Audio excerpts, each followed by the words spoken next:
Bonjour à tous, voici une nouvelle vidéo pour vous présenter la deuxième édition du jeu Incipit Vita Nova.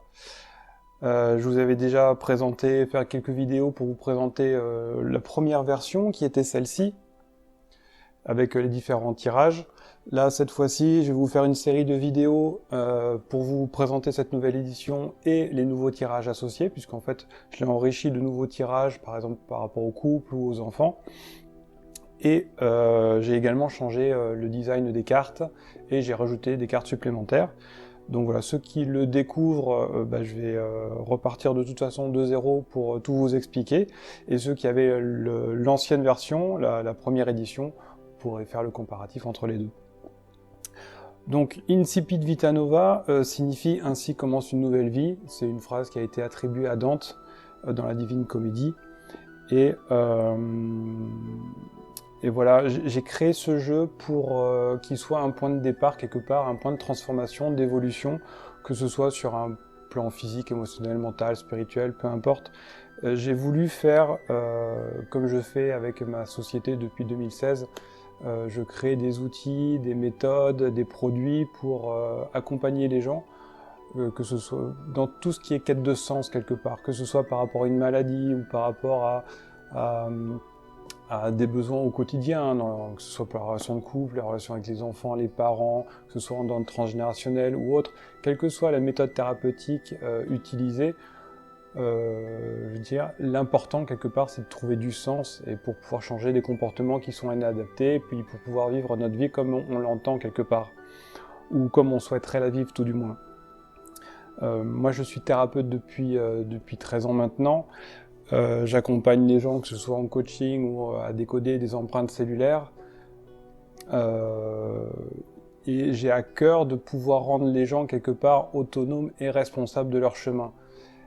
Mais pour ça, il faut fournir à ces personnes-là des outils qu'ils pourraient utiliser simplement. Donc j'ai créé ce jeu-là dans ce but-là justement, qu'il soit un outil d'accompagnement et d'évolution, qu'on souhaite l'utiliser en coaching ou en méthode thérapeutique, que ce soit à titre personnel ou professionnel, il y a toujours une utilité à l'utilisation de ce jeu. Donc sachant qu'il y a des thérapeutes qui l'utilisent en outil thérapeutique pendant des consultations par exemple. Donc j'ai fait également pour ça. C'est un peu plus poussé dans l'analyse, dans l'interprétation, mais c'est tout aussi pertinent on va dire. Donc dans cette version-là du jeu, vous avez à l'intérieur un manuel, qui est un livre complet, il fait 190 pages, donc il est vraiment très très détaillé, que ce soit en termes d'utilisation des cartes, des différents tirages, et bien sûr l'ensemble des informations des cartes.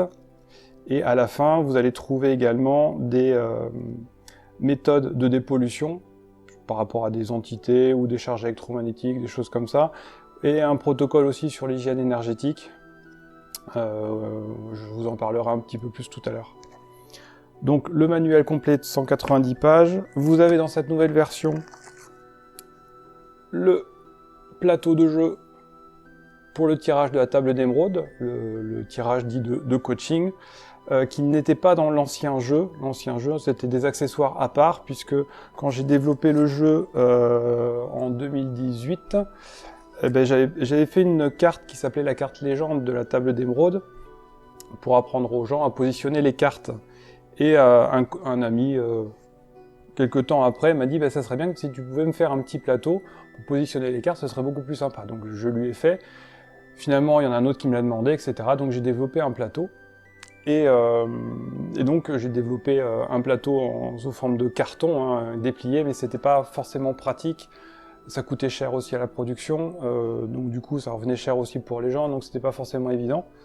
Donc j'ai développé des accessoires de jeu. Donc le plateau sous forme de tissu.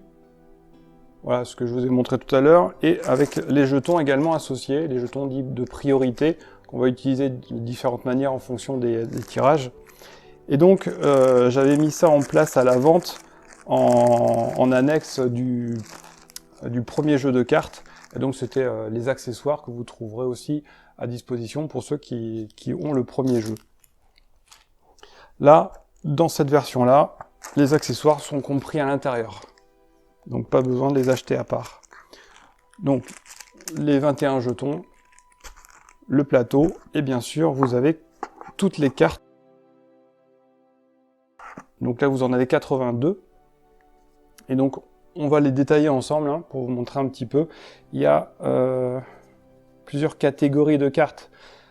Alors ce que je dis c'est rigolo parce que quand je présente le jeu pendant les salons bien-être en général, bah, les gens ils prennent les cartes et par réflexe en fait ils les mélangent. Et moi je passe une plombe après pour les trier. Donc ne faites pas ça, c'est inutile de mélanger les cartes puisqu'en fait il y a plusieurs catégories de cartes. Donc on va les utiliser en fonction des différents tirages. Par exemple les cartes testing, voilà, les cartes testing ce sont celles-ci, celles où il y a des mandalas, que j'ai fait à l'ordinateur. Et sur ces cartes dites testing, on va les utiliser de différentes manières en fonction des tirages. Donc elles sont multifonctions. Par exemple, si je vous montre cette première carte, vous avez des informations sur la gauche, vous avez des informations en bas, vous avez un numéro également.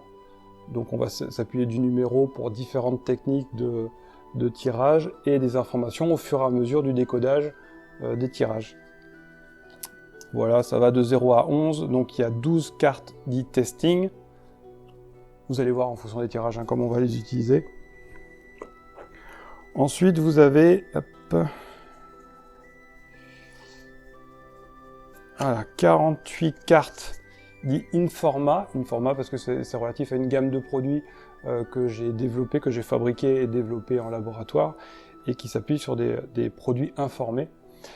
Mais là, donc, on va s'appuyer des cartes par rapport à des ressources. Donc, ce sont des cartes ressources, 48 cartes, 48 ressources. Il y a le nom de la ressource qui est écrit sur la carte. Vous avez une phrase clé en bas et vous avez des informations de décodage en bas, sachant que le triptyque qui est dessous est sur fond violet pour la gamme Informa. Donc, toutes les cartes sont sur fond violet. Et les illustrations qui sont faites sur la carte sont faites à peinture à la cire que j'ai fait avec ma compagne. Donc voilà, donc 48 cartes, on verra tout à l'heure comment on les utilise. Ensuite, vous avez les cartes dites aroma, donc vous en avez 18. Ces 18 cartes, comme pour les cartes Informa, les cartes Informa sont sur fond violet, là vous allez les retrouver sur fond orange. Donc pareil, hein, vous avez l'information de la carte ici, là par exemple chakra 4, paix, méditation, etc. qui correspondent aux produits que je développe également avec Invita à base de produits informés, d'huile essentielle et d'hydrolat, là pour travailler sur du symptomatique en voie externe généralement, et donc c'est la gamme aroma. Donc l'information de la carte, toujours les illustrations à la cire également, la phrase clé et d'autres informations qui vont venir accompagner la carte. Par exemple sur le chakra 4, là il y a l'information du cœur, et sur la partie droite ce sont les sentiments, services rendus, reconnaissance, aspiration, projet, etc. C'est pour un tirage, le tirage de couple, qui sont les canaux relationnels, donc ceux qui auront besoin d'être travaillés au sein du couple. Donc tout est écrit sur les cartes. Ça pour l'aroma. Ensuite, vous avez 4 cartes dites cartes accompagnants, guide, gardien, guérisseur et Gaïa. Là, pour le coup, c'est sur fond bleu, avec des illustrations à la cire également. Dans le manuel, donc, comme je disais tout à l'heure, vous avez l'ensemble des modes de tirage, à partir de la page 14, et vous avez également toutes les cartes. Alors toutes les cartes, par exemple, si je prends enthousiasme, la ressource enthousiasme, vous avez à chaque fois des informations clés ici. Vous avez le triptyque qui correspond au triptyque de la carte et vous avez du décodage. Parce qu'on a une certaine interprétation de ce que peut être une ressource. Or, c'est pas forcément la bonne définition quelque part au sens potentiel interne. Par exemple, il y en a beaucoup qui viennent voir en thérapie pour soit avoir confiance en soi, soit lâcher prise. Et quand je leur demande de me décrire ce qu'ils entendent par lâcher prise, on s'aperçoit que c'est pas du lâcher prise dont ils ont besoin, mais c'est plus de détachement ou d'acceptation. Voilà, le lâcher prise, il faut savoir que c'est une ressource qui permet de passer à l'action.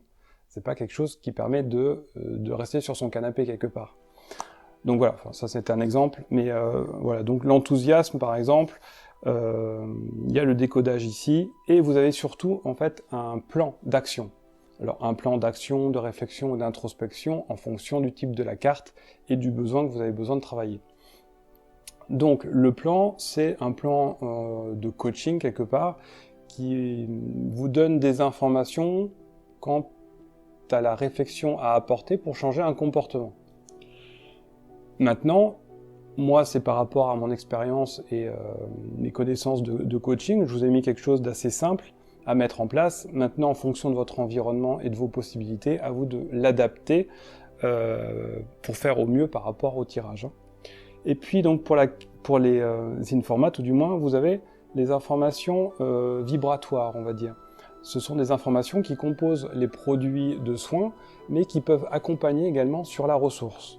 Alors là, pour l'enthousiasme, vous avez dans le règne minéral le zircon rouge, dans le règne végétal la clématite des haies, pour l'animal c'est la loutre, en couleur on a le orange, la forme est le tétraèdre, et pour les fréquences sonores vous avez le 963 Hz.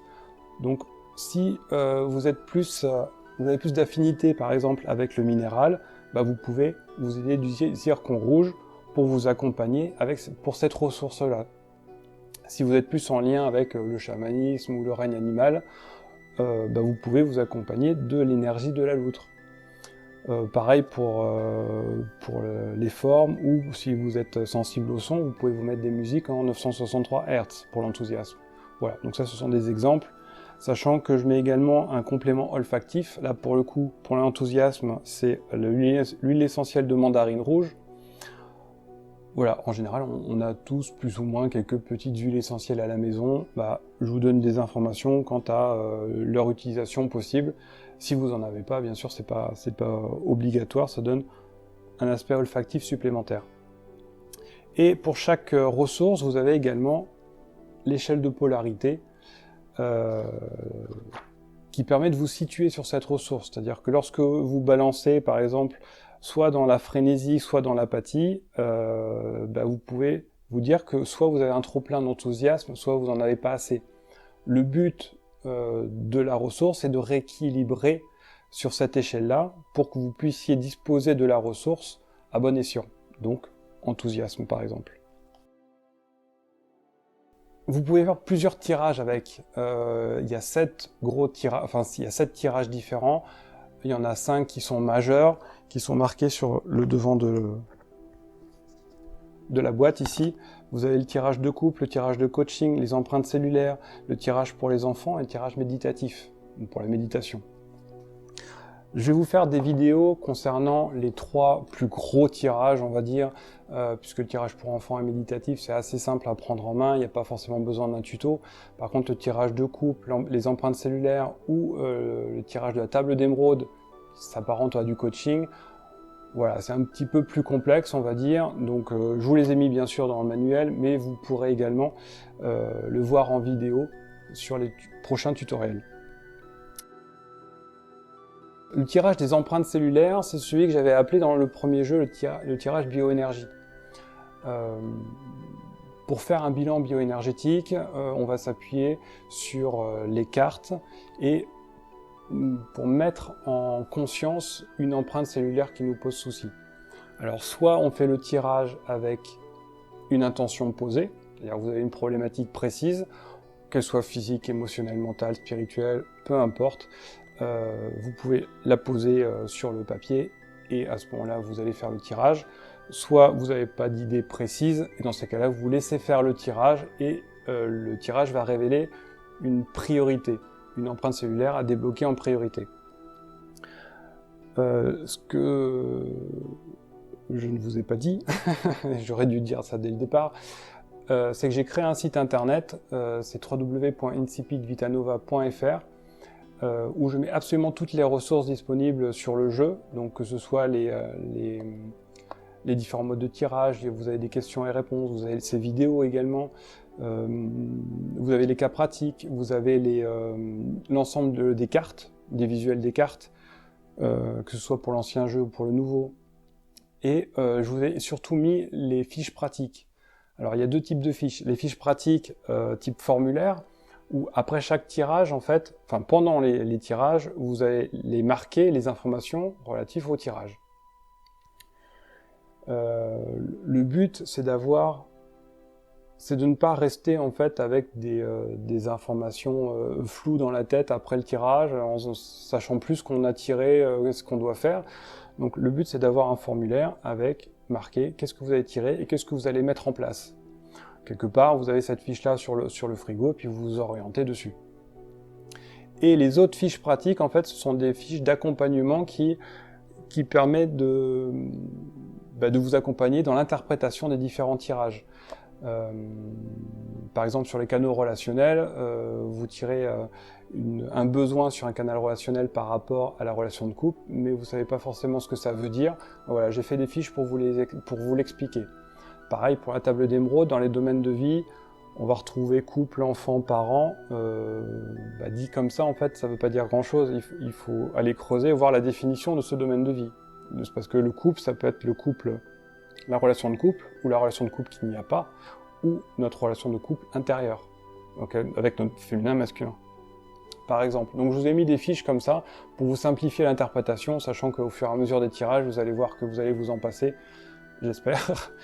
Voilà, donc j'en reviens au mode de tirage, donc le tirage des empreintes cellulaires relatif au tirage bioénergétique. Voilà, ce tirage-là, c'est l'un des plus complexes, puisque en fait, ça s'apparente vraiment à un outil thérapeutique,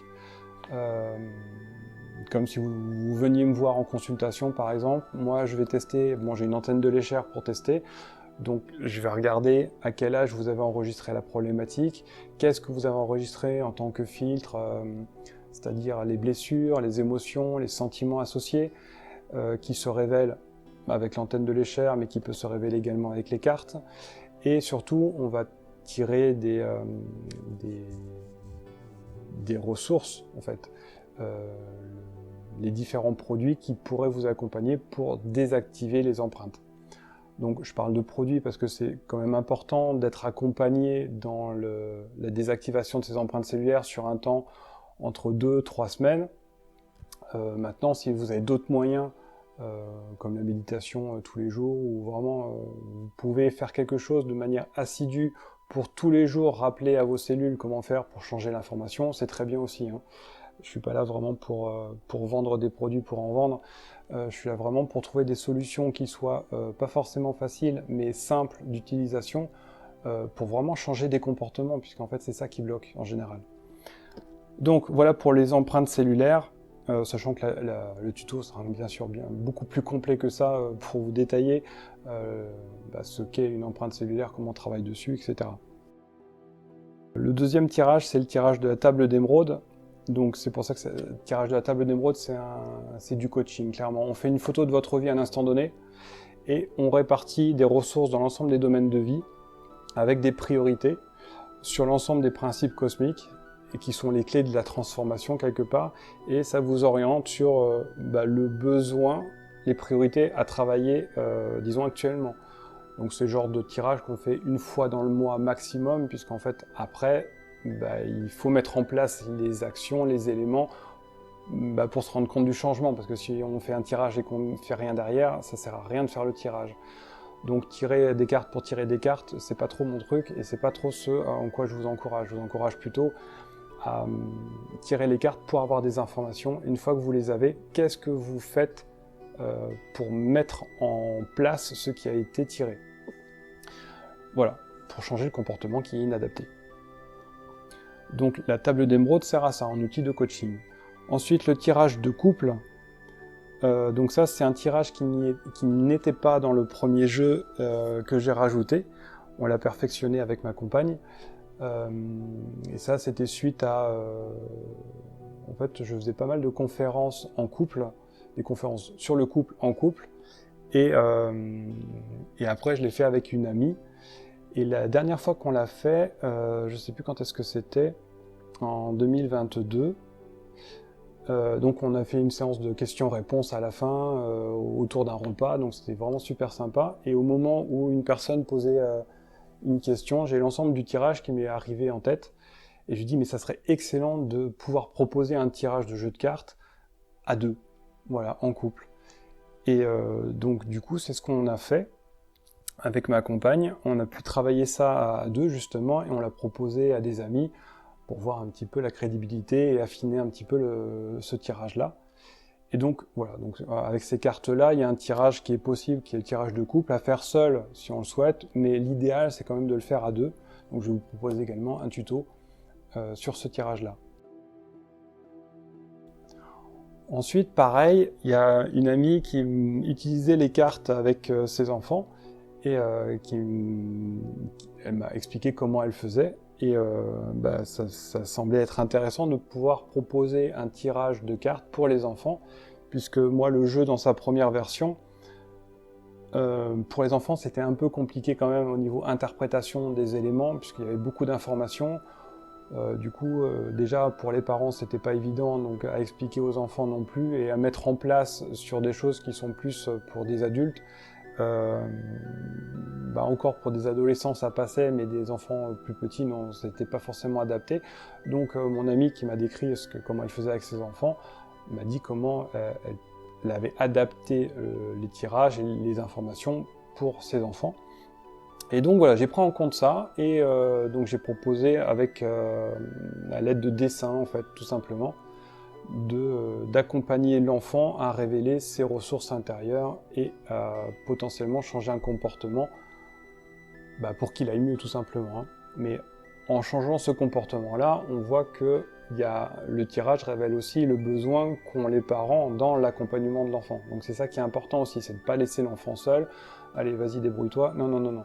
Les parents ou les accompagnants, peu importe, sont là avec l'enfant. Voilà, les autres tirages de couple, tirage de couple j'en ai parlé, mais les tirages méditatifs ou la pensée du jour ou l'accompagnement d'un autre jeu, ça c'est possible aussi avec ce jeu-là. Tout est décrit dans le manuel, il n'y a pas forcément besoin de tuto dessus. La chose à rajouter, juste, c'est que c'est pas un outil, c'est pas un oracle. D'accord, on fait pas de divination avec, c'est pas le but de ce jeu. C'est vraiment un outil. Comme moi j'utilise l'antenne de l'échelle, il y en a qui utilisent le pendule, il y en a qui utilisent la kinésiologie, il y en a qui utilisent... on a tous des outils différents. Ce jeu-là, c'est un outil pratique qui peut être utilisé par tout le monde. Les premiers tirages peuvent être un petit peu confus dans le sens où il y a un certain protocole à avoir, bien sûr. Mais le protocole, la prise en main du protocole est assez simple, on va dire, au fur et à mesure des tirages, sachant que c'est de la technique. Donc une fois qu'on sait comment se positionnent les cartes, l'enchaînement des tirages se fait très très bien.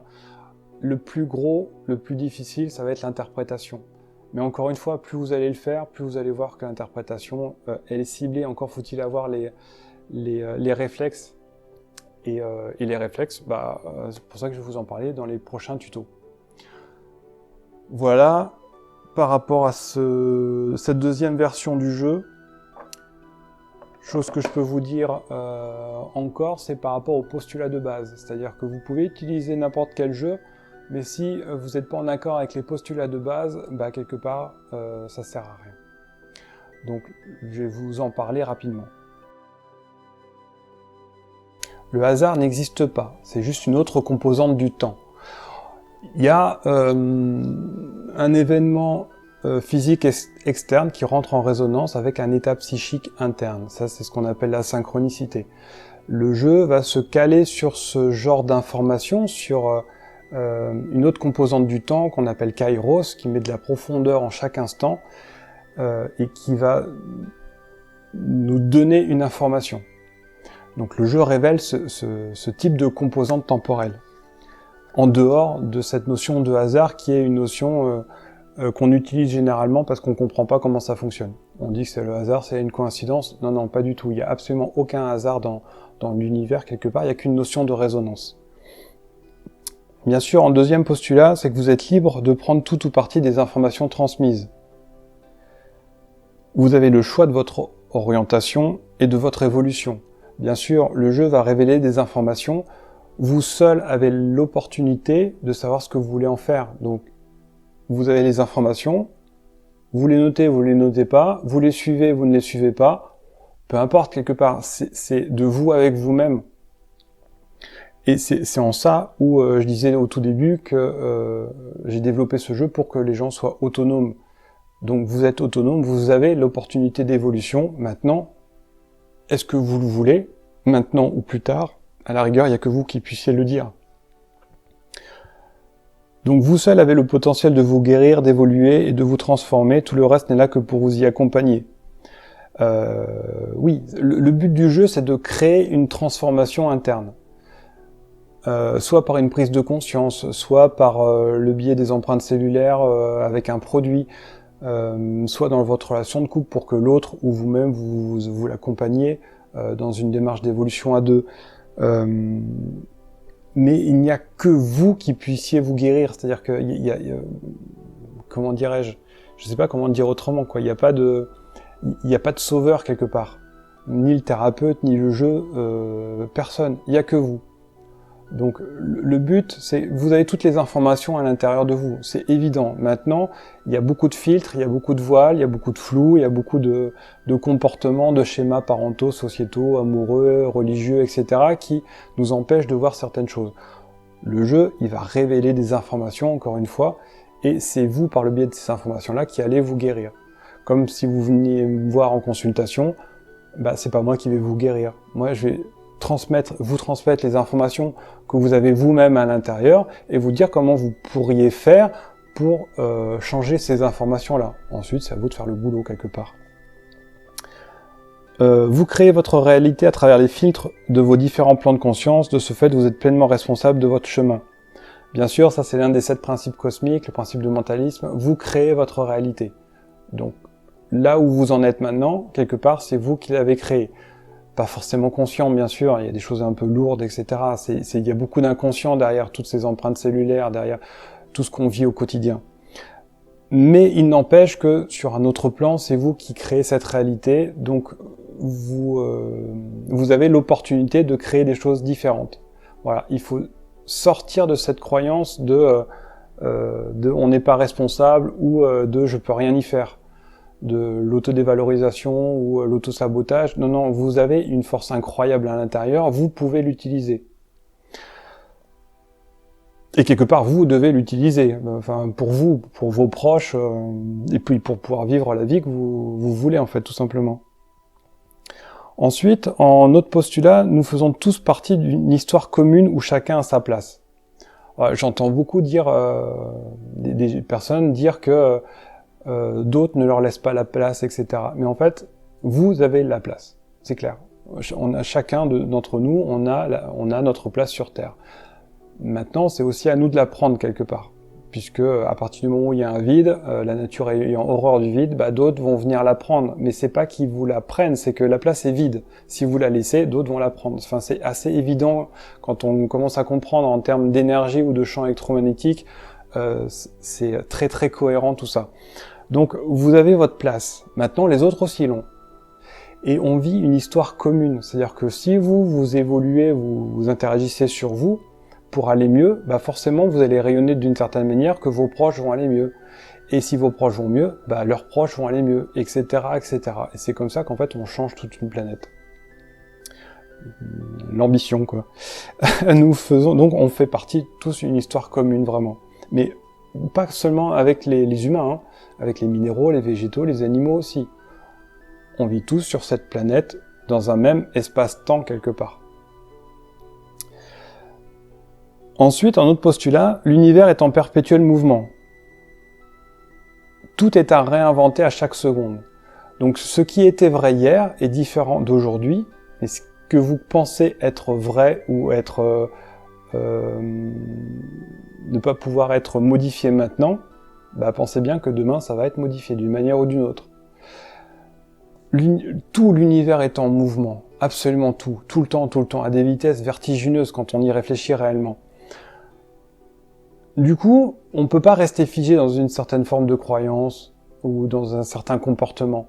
Si ça ne nous convient pas, on est capable de faire changer les choses, d'une manière ou d'une autre. Il y a suffisamment d'informations dans le monde et suffisamment de choses à expérimenter pour nous permettre de changer. Les deux questions à vous poser quelque part, c'est quelle est votre réceptivité face au mystère ? Puisqu'en fait, vous allez, demain, potentiellement, vous allez découvrir des choses que vous ne pensiez pas être possibles. Et puis finalement, vous vous dire, ah mais c'était que ça. Mais comment j'ai pu penser différemment ? Eh dites-vous bien que ce que vous êtes en train de penser maintenant, demain, peut-être vous penserez encore différemment. Donc tout peut évoluer. Mais quelle est votre réceptivité face au mystère ? Et la deuxième question, c'est jusqu'où vous êtes prêt à aller ? Ok, vous pouvez créer l'ouverture pour vous rendre réceptif face à des choses auxquelles vous ne pensiez pas être capable ou croire dans l'univers.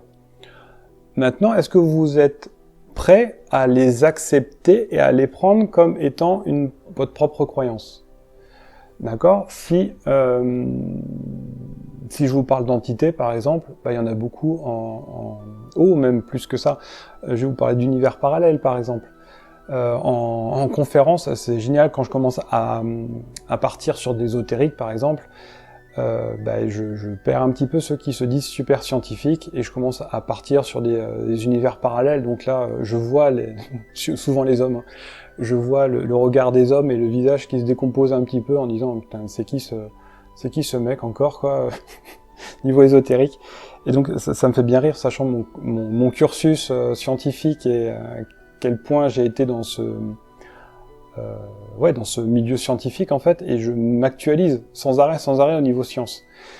Et donc les univers parallèles, ça fait longtemps qu'on en parle, et ça a été prouvé en 2012 par un prix Nobel en plus, du moins les prémices des univers parallèles. Et du coup, quand je leur dis justement que ça émane d'un prix Nobel, là ils bloquent.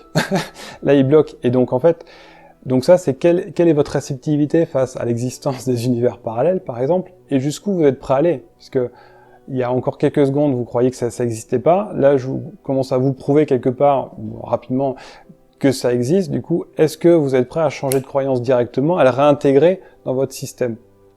Il y en a, ils sont pas forcément prêts à ça. Et il y en a d'autres qui l'écoutent et qui vont finir le travail d'intégration progressivement. Voilà. Ça, ce sont des questions très très personnelles, jusqu'où vous êtes prêt à aller. Et ensuite, en autre postulat de base, c'est « Nous sommes venus faire une expérience sur Terre pour spiritualiser la matière autant que matérialiser la spiritualité. » Qu'est-ce que vous voulez vivre vraiment ? Et j'en parlais souvent j'en ai parlé quelques fois avec un ami, c'est de dire, quelle que soit votre notion de matérialité, de spiritualité, de religion ou autre, nous, on vient vivre en tant qu'être biologique une expérience sur cette planète, sur un temps limité. Qu'est-ce que vous voulez vivre ? Qu'est-ce que vous voulez expérimenter sur cette vie ? Est-ce que vous voulez trimer toute votre vie à vous morfondre et puis à vous retourner sur votre lit de mort en disant j'aurais dû faire ça, j'aurais pu faire ça, j'aurais pas dû faire ça, etc., etc. Moi, j'ai vraiment à cœur d'orienter les gens sur ni remords, ni regrets, ni rancœur quelque part. Donc, on vit tous une histoire commune. Donc, bien sûr, il faut prendre en compte les autres. Ça, c'est évident. Mais il faut aussi prendre en compte vos besoins quelque part. Qu'est-ce que vous avez envie d'expérimenter sur Terre ? Qu'est-ce qui vous ferait plaisir de vivre pour, une fois votre vie vécue, vous disiez, oui, j'ai vécu en fait. Donc, tous les outils que je développe, et d'autant plus ce jeu de cartes, va vous accompagner justement à ça, à comprendre pourquoi il y a certaines choses qui bloquent, pourquoi vous avez des schémas répétitifs qui reviennent et qui vous polluent. Et ça va vous aider aussi à désamorcer tout ça et à vous orienter. Voilà, entre autres. Donc, grosse ambition, mais voilà, dans ce jeu, il y a plusieurs tirages pour ce faire. J'espère que cette présentation vous a plu, que ça vous a donné envie d'expérimenter. Vous pouvez m'envoyer des mails si jamais vous avez besoin d'informations. Et voilà, si jamais vous voulez acheter le jeu, vous pouvez l'avoir dans la boutique en ligne du site www.invita.fr. Et moi, je vous dis à bientôt pour les prochains tutos. Salut!